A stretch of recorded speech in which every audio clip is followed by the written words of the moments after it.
Welcome to school Raj theory.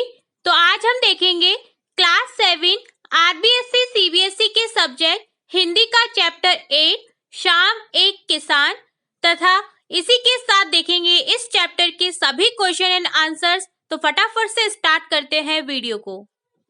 आकाश का साफा बांधकर सूरज की चिलम खींचता बैठा है पहाड़, घुटनों पर पड़ी है नदी चादर सी, पास ही दहक रही है पलाश की जंगल की अंगीठी, अंधकार दूर पूरब में सिमटा बैठा है भेड़ों के गले सा। सर्वेश्वर दयाल सक्सेना जी अपनी कविता शाम एक किसान की इन पंक्तियों में शाम होने के समय प्राकृतिक दृश्य का बड़ा ही मनोरम वर्णन कर रहे हैं। उनके अनुसार शाम के समय पहाड़ किसी बैठे हुए किसान की तरह दिख रहा है और आसमान उसके सिर पर रखी किसी पगड़ी की तरह दिख रहा है। पहाड़ के नीचे बह रही नदी किसान के घुटनों पर रखी किसी चादर जैसी लग रही है। पलाश के पेड़ों पर खिले लाल पुष्प कवि को अंगीठी में जलते अंगारों की तरह दिख रहे हैं।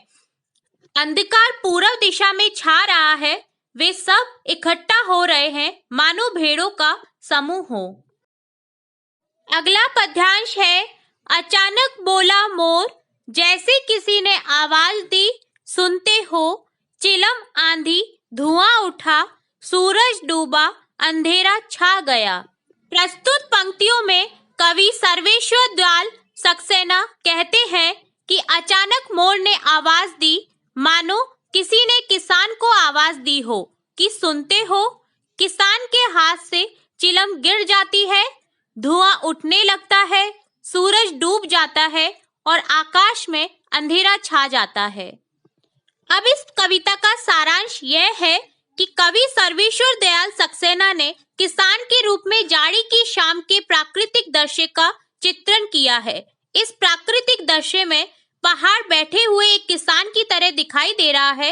आकाश उसके सिर पर बंधे साफे के समान, पहाड़ के नीचे बहती हुई नदी घुटनों पर रखी चादर सी, पलाश के पेड़ों पर खिले लाल लाल फूल जलती अंगीठी के समान, पूर्व क्षितिज पर घाना होता अंधकार झुंड में बैठी भेड़ों जैसा और पश्चिम दिशा में डूबता सूरज चिलम पर सुलगती आंख की भांति दिख रहा है।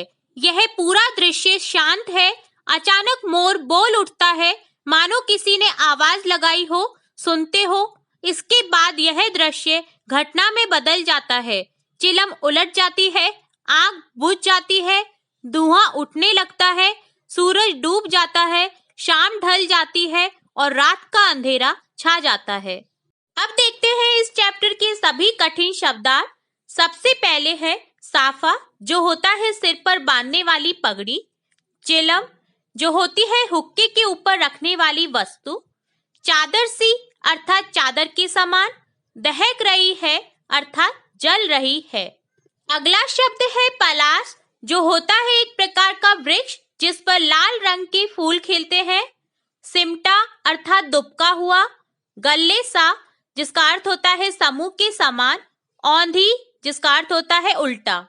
अब हम करेंगे इस चैप्टर का अभ्यास कार्य। सबसे पहले है कविता से, जिसमें क्वेश्चन फर्स्ट है। इस कविता में शाम के दृश्य को किसान के रूप में दिखाया गया है। यह एक रूपक है। इसे बनाने के लिए 5 एक रूपताओं की जोड़ी बनाई गई है। उन्हें उपमा कहते हैं। पहली एक रूपता आकाश और साफे में दिखाते हुए कविता में आकाश का साफा वाक्यांश आया है। इसी तरह तीसरी एक रूपता नदी और चादर में दिखाई गई है, मानो नदी चादर सी हो। अब आप दूसरी, चौथी और 5वीं एक रूपताओं को खोजकर लिखिए। तो चलिए आंसर देखते हैं। दूसरी एक रूपता है चिलम सूरज सी। चौथी एक रूपता है अंगीठी पलाश के फूलों सी। 5वीं एक रूपता है अंधकार भेड़ों के झुंड सा। नेक्स्ट क्वेश्चन सेकंड है, शाम का दृश्य अपने घर की छत या खिड़की से देखकर बताइए। क्या है, शाम कब से शुरू हुई, तो हमें ये खिड़की से देखना है या छत से देखना है कि शाम कब से शुरू होती है। ख है, तब से लेकर सूरज डूबने में कितना समय लगा, तो यह हमें समय नोट करना है। गए है इस बीच आसमान में क्या क्या परिवर्तन आए। तो चलिए आंसर देखते हैं। शाम में घर की छत या खिड़की से देखने पर पता चला कि कै सूर्य के पश्चिम में पहुंचने के साथ साथ ही संध्या होने का रंगत होने लगता है। ख है शाम से सूरज के डूबने तक में लगभग 1 से 1.5 घंटे का समय लगा। गए है इस बीच आसमान में लालिमा छा जाती है। नारंगी तथा बैंगनी रंग के बादलों से आकाश व दिशाएं ढक गई। चलिए नेक्स्ट क्वेश्चन देखते हैं। नेक्स्ट क्वेश्चन थर्ड है। मोर के बोलने पर कवि को लगा जैसे किसी ने कहा हो, सुनते हो। नीचे दिए गए पक्षियों की बोली सुनकर उन्हें भी 1 या 2 शब्दों में बांधिए। तो नीचे दिए गए पक्षियों के नाम है कबूतर, कौवा, मैना, तोता, चील और हंस। चलिए आंसर देखते हैं। कबूतर बोलता है गुटरगू, कौवा बोलता है काव काव, चील बोलती है चै चै, तोता बोलता है टें टें, मैना बोलती है कुहू कुहू और हंस बोलता है कुट कुट। इन्हें शब्दों में कुछ इस तरह बांधेंगे। कौवा पाहुन आएंगे, चील ऊपर देखो, मैना तुम मनमोहक हो, तोता चिट्ठी आया, हंस मोती चुनो। नेक्स्ट पार्ट है कविता से आगे, जिसमें क्वेश्चन फर्स्ट है। इस कविता को चित्रित करने के लिए किन किन रंगों का प्रयोग करना होगा। आंसर देखते हैं। इस कविता को चित्रित करने के लिए पीला, लाल, आसमानी, नीला, भूरा, सफेद, नारंगी, हरे और काले रंगों का प्रयोग करना चाहिए।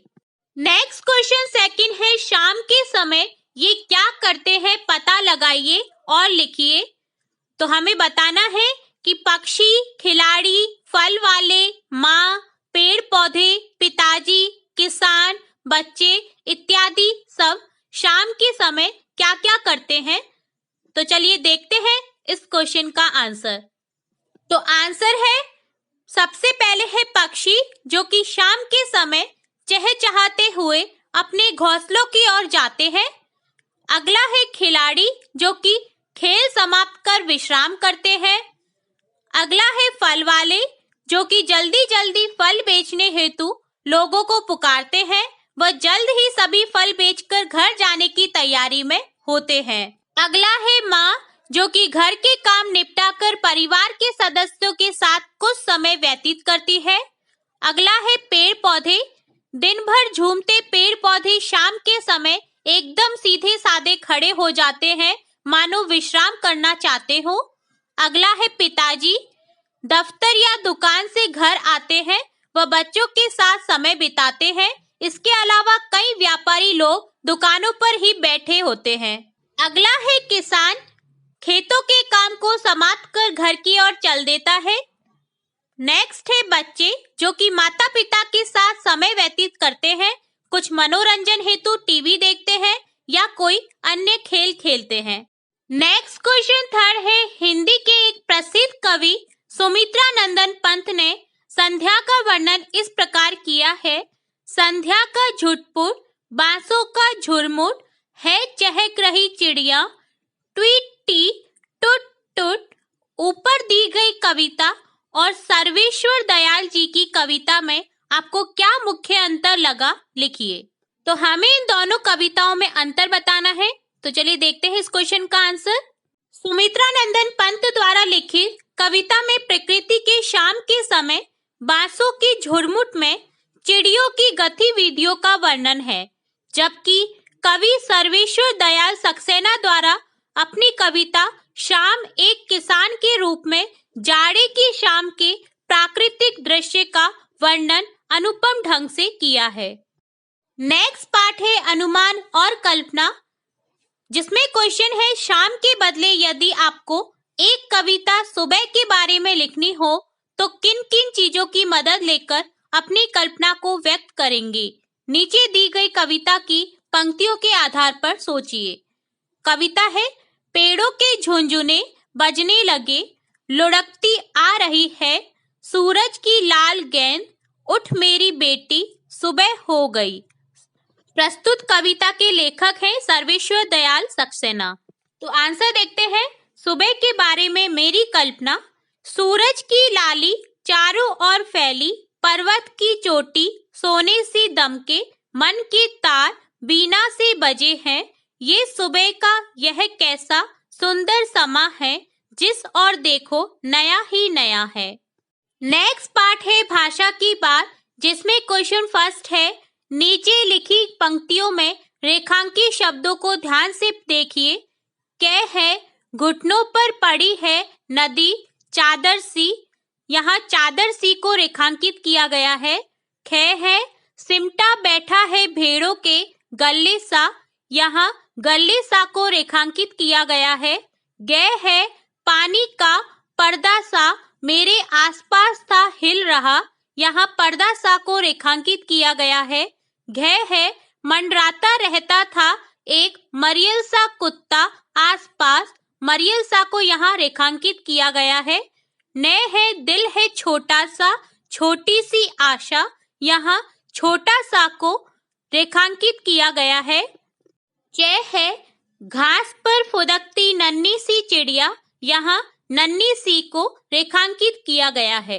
इन पंक्तियों में सा या सी का प्रयोग व्याकरण की दृष्टि से कैसे शब्दों के साथ हो रहा है, तो ये बताना है हमें। तो चलिए इस क्वेश्चन का आंसर देखते हैं। आंसर है, इन पंक्तियों में सा या सी शब्दों का प्रयोग व्याकरण की दृष्टि से दो रूपों में किया गया है, चादर सी, गले सा व पर्दा सा।